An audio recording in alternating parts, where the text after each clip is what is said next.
So set your positioning behavior to be relative. Yeah.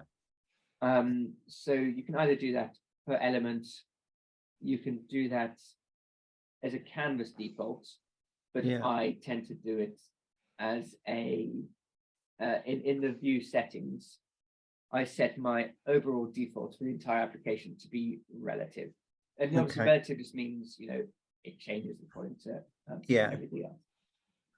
So from the relative positioning, then we just let's say we have a few panels that we want to be side by side. Yeah. All you do is it's this customization. That's the key here. So I've selected our main parent container. Yeah. And I just want to put its contents in a line. Yeah. So I just hold down Control to bring up the properties automatically. If I didn't hold down Control, it would just have gone in like that. I could also click to bring up the properties. So if you want to dive into the detailed CSS behind the scenes, this is something called Flexbox, which is or Flex Display, the current way of putting things in a responsive format.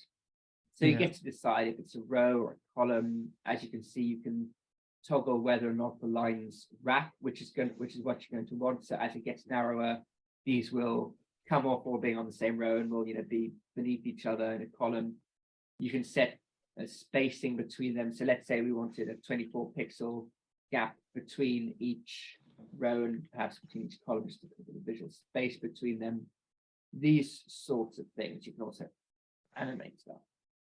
So does that spacing work as margin or does it work as padding? So neither. This is in this spacing. This is the definition of the row and column gap. So if there's only one row, it won't apply this spacing between the rows. If you want padding or margin, just selecting any element, it doesn't matter. That's a different customization. That's the spacing customization. Oh, I see the customization. Okay, cool. Yeah, as you can see, inside obviously is padding, outside is margin, but the idea is that the user here doesn't have to know, precisely which one is, obviously, per side and all the rest. And as you can see, it does things like the dimension, the border box of dimension, which I think is very useful and important. That's just there, toggleable. Yeah. Yes, that's there.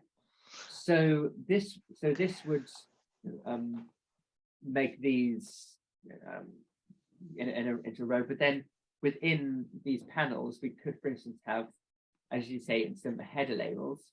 So if you just take this panel, I would perhaps put the contents in a line, but have that as a column. So this is now going to have our things in a column, and because it's relative, it'll all resize, etc. And then at a later point. So Andrew, so if you kind of squeeze that down, those columns will still keep the spacing and the integrity and everything else. Those labels. Exactly.